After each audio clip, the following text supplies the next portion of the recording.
balance de la jornada de hoy, la segunda, ¿verdad?, de rendición, de re-rendición de la PSU después del fracaso de la toma anterior de las pruebas. Hoy día era la jornada de ciencias, ayer el balance arrojó, ¿verdad?, una buena cantidad de colegios.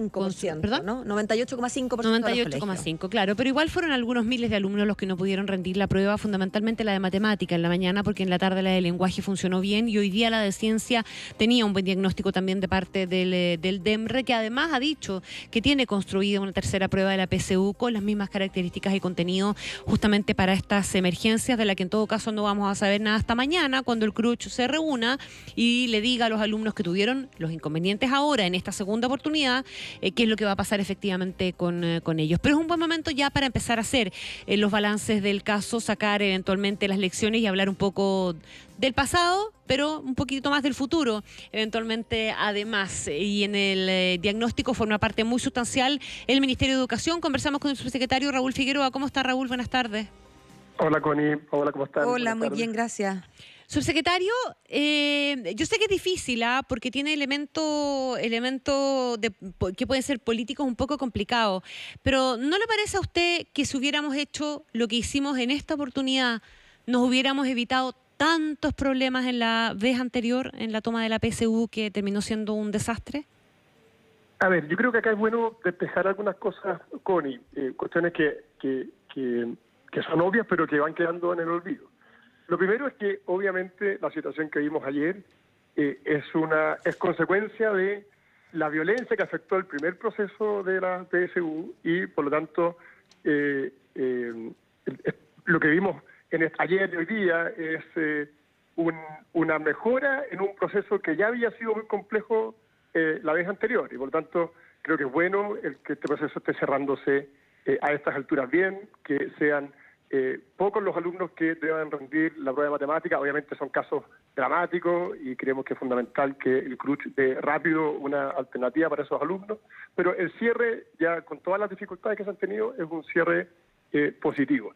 La coordinación siempre existió. Nosotros trabajamos desde el Ministerio de Educación, el Ministerio del Interior, el Consejo de Rectores, el DEMRE, desde el año pasado para asegurar las mejores condiciones de la rendición. ¿Y qué falló entonces? Porque claramente falló la coordinación.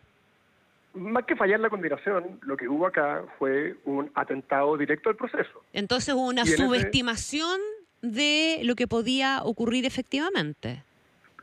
Se tomaron las medidas, esas medidas se reforzaron en este segundo proceso. Yo creo que eso obviamente es una cuestión destacable, que hay un aprendizaje en torno a las medidas de seguridad que había que tomar, pero se tomaron todas y obviamente el ataque que sufrió la prueba fue una cuestión que primero no había pasado nunca. El hecho de que los propios alumnos fueran los que sabotearon el proceso desde dentro Raúl Figueroa, tal como ocurrió, y por lo tanto se tomaron las medidas en la segunda parte del proceso para ir corrigiendo. Raúl Figueroa, perdone que lo interrumpa, pero yo a riesgo de ser pesada, pero quiero puntualizar lo siguiente. Usted habla de una coordinación que duró más de un año entre el DEMRE, el CRUCH, Educación e incluso el Ministerio del Interior. A mí no me cabe ninguna duda y creo que es obvio que los principales responsables de esto son los que llamaron al sabotaje y que fue algo que no había ocurrido nunca, pero en honor al análisis más honesto, creo que es importante primero decir que estaba avisado. O sea, estos jóvenes tuvieron la gentileza, permítame la ironía, de avisarlo por todos los medios. O sea, no fue un ataque como el del 18 de octubre en el metro que realmente nos pilló de sorpresa. Esto fue con aviso. Y además de ser con aviso, se supone que Interior estaba metido. Entonces, más allá de que son los primeros culpables, de que la violencia fue inusitada, igual no se entiende que no se haga cargo a alguien de que efectivamente la coordinación falló. Y que hubo una subvaloración. Es que yo creo que ese es el punto, porque la coordinación se hizo, los planes de seguridad se tomaron, hubo... Pero partiendo de premisas equivocadas, en el fondo. Y hay acá hay dos cosas que fueron particularmente complejas en el primer proceso, sobre todo. Uno, la filtración de la prueba de historia, que no tuvo que ver con las medidas de seguridad. De hecho, se está investigando aún cuál es el origen de esa filtración, y esa filtración lo que provocó fue que los 200.000 inscritos para esa prueba, en definitiva, no pudiesen darla. Y eso no tiene que ver directamente con las medidas de seguridad digamos, policial, sino que más bien con el rigor interno del DEMRE. el manejo de los facsímiles. Del DEMRE.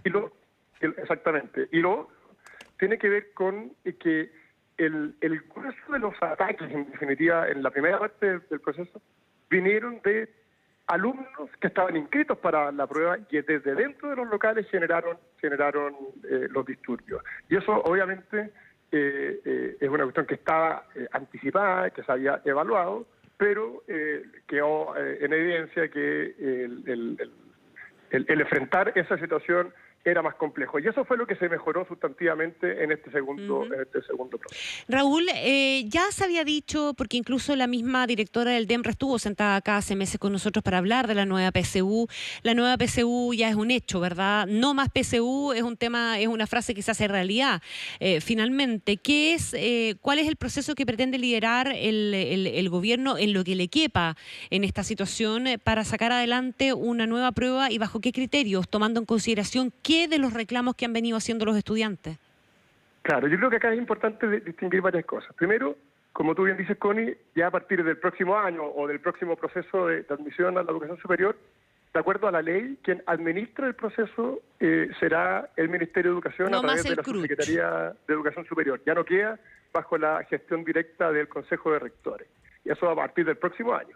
Y la misma ley establece que tanto para la admisión en las universidades como en los institutos profesionales y centros de formación técnica, se establecen comités técnicos que están trabajando desde el año pasado, para ir diseñando los instrumentos de selección a la educación superior. Y por tanto, las novedades el próximo año son fundamentalmente en un cambio de quién tiene a su cargo la administración, que deja de estar en el CRUCH y pasa a estar en el Ministerio, en el trabajo que establece la ley y que ya está operando en estos comités técnicos asesores, y el desafío en definitiva es cómo nosotros vamos avanzando en un perfeccionamiento de los instrumentos, porque creo que en esto también hay que ser bien claro. Si uno mira las críticas a la PSU, hay críticas al instrumento que evidentemente hay que perfeccionar. De hecho, en el primer gobierno del presidente Piñera se hizo un informe, el famoso informe Pearson, que ya señalaba una serie de mejoras que había que hacer al instrumento,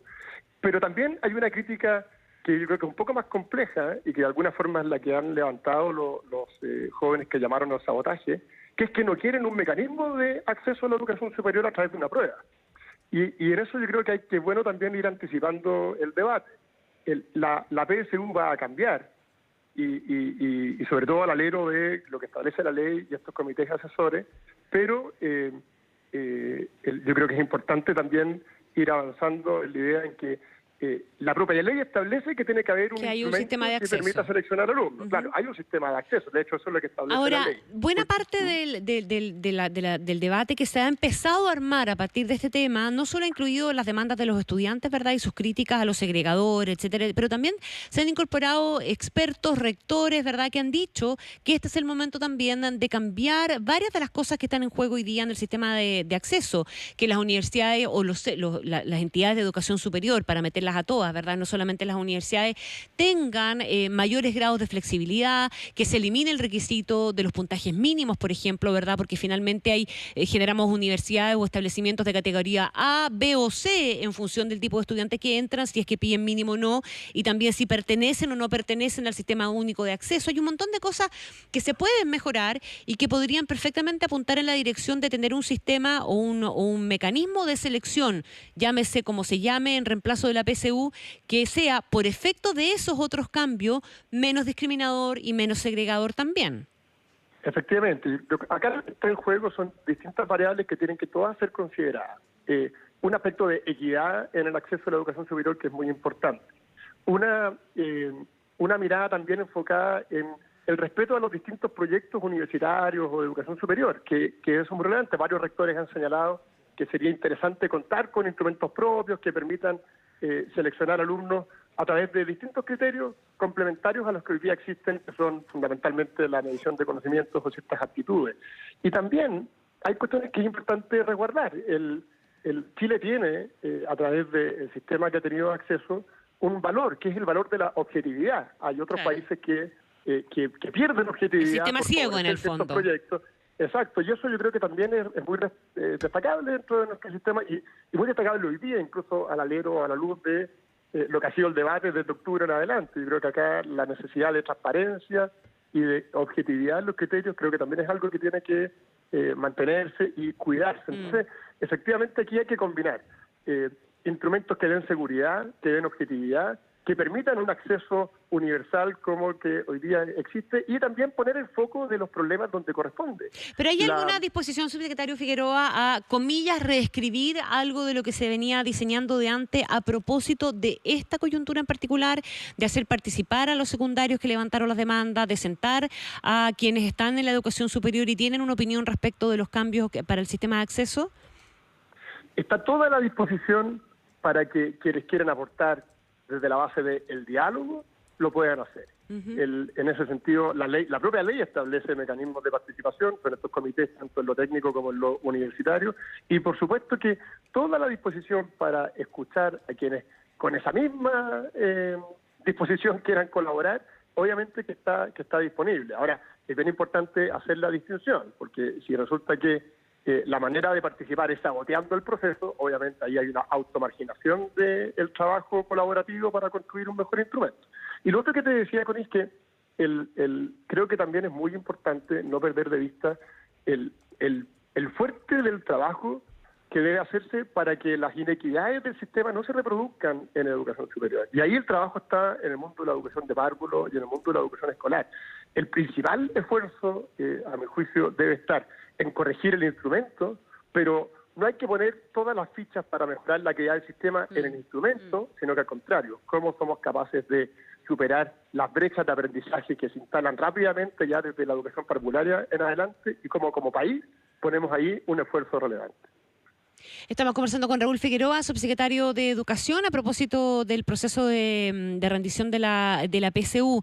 ¿Qué va a pasar, subsecretario, con los que quedaron marginados de este proceso a propósito de el cumplimiento de la normativa propia de la PSU que impide que las personas que hagan actos que impidan su rendición estén participando del proceso? Me refiero a los voceros de la ACES y a otros que incluso respecto de los cuales se han presentado recursos de protección que están pendientes. Sí, a ver, las propias normas que establece el DEMRE para este proceso señalan que los jóvenes que, habiéndose inscrito para participar de la PSU, toman medidas que atentan en contra del proceso, quedan marginados, se automarginan del proceso. Y en ese sentido yo creo que es importante cumplir con los rigores de esa normativa, en el sentido de que si conociendo las normas, estando a disposición de esos alumnos, esos jóvenes, si ellos tomaron la decisión de automarginarse por incurrir en acciones que estaban derechamente prohibidas, tienen que asumir las consecuencias. Pero hay quienes consideran que eso es una acción arbitraria e ilegal y con ese argumento es que han presentado a favor de esos alumnos recursos de protección. Claro, y en esa lógica habrá que estar a lo que resuelvan los tribunales en esos casos. Pero yo creo que la actitud que ha tomado el DEMRE de aplicar la normativa conocida por esos jóvenes, de que se automarginan en la medida que atenten en contra del proceso, obviamente es una decisión que hace sentido en relación a las características de este proceso. ¿Y qué pasaría si es que las Cortes fallan a favor de estos alumnos, ordenando que efectivamente sean considerados parte del proceso? ¿Habría que hacer una tercera o cuarta prueba para ellos? No, habrá que ver lo que resuelvan eventualmente los tribunales, pero hay otros mecanismos de acceso al sistema de admisión, está la admisión especial, si acaso cumplen con esos otros requisitos, etcétera. Pero obviamente aquí yo creo que nadie pone en duda que un joven que voluntariamente no solo opta por no dar su prueba, sino que además impedir que otros jóvenes lo hagan, es razonable que se expone a una sanción y me parece prudente que esa sanción se aplique en la medida que esté previamente contemplada. ¿Le parece imprudente entonces y poco razonable la actitud de Patricia Muñoz, de la defensora de la niñez, que es quien ha patrocinado algunos de estos recursos? Yo creo que la defensora de la niñez ha sido un poco errática en su conducta en todo este proceso. Primero optó, a mi juicio de una manera equivocada, por tomar la posición de quienes generaron el daño y no de las víctimas de quienes sabotearon el proceso, que son igual de jóvenes, siguen siendo el mismo foco de su ámbito de trabajo, pero optó no por las víctimas, sino que optó por quienes causaron el daño. Después ella fue reenfocando esa línea y señaló que era muy importante que los jóvenes pudiesen rendir la prueba. Y por lo tanto yo esperaría en esto un sentido más bien unitario, de que si queremos nosotros volver a restablecer las posibilidades de los jóvenes de acceder a la educación superior, lo mínimo que se necesita es que tengamos un acuerdo transversal en que no puede haber ninguna duda de que los jóvenes que tienen derecho a acceder a la educación superior deben también poder acceder a los instrumentos que se lo permiten. Una pregunta que me quedó suelta de cuando usted hablaba de una de las bondades del sistema que tenemos, ¿verdad? Que es lo ciego que es, que en el fondo no permite atender privilegios, ni llamados, ni cheques, ¿verdad? A cambio de acceso. Pero andaba circulando el rumor, y esto perfectamente tiene que ser sometido a algún tipo de fact-checking, pero yo me imagino que debe haber alguna realidad, el Ministerio lo sabría, de algunos apoderados que pagaron por anticipado por algunas pruebas de la PSU que le pagaron a alguien de alguna institución que la tuviera, me imagino que alguien del TEMRE, y que esos alumnos tuvieron más tiempo para prepararla con un buen resultado y que pertenecerían a colegios de buen rendimiento en el fondo. ¿Tiene alguna información el Ministerio sobre eso? Yo no tengo ninguna información de eso. Obviamente de ocurrir sería muy grave y en ese caso habrá que tomar todas las medidas para sancionar tanto a quienes pagan por esa posibilidad o hubiesen pagado por esa posibilidad, como también a quienes hubiesen puesto a disposición de esas personas el material, pero yo no tengo antecedentes de que eso haya ocurrido. Bien, pues Raúl Figueroa, subsecretario de Educación, muchísimas gracias por conversar con nosotros, que esté muy bien. Hasta luego. Bueno, muchas gracias. Chao, buenas tardes. 1:00 p.m. con 21 minutos.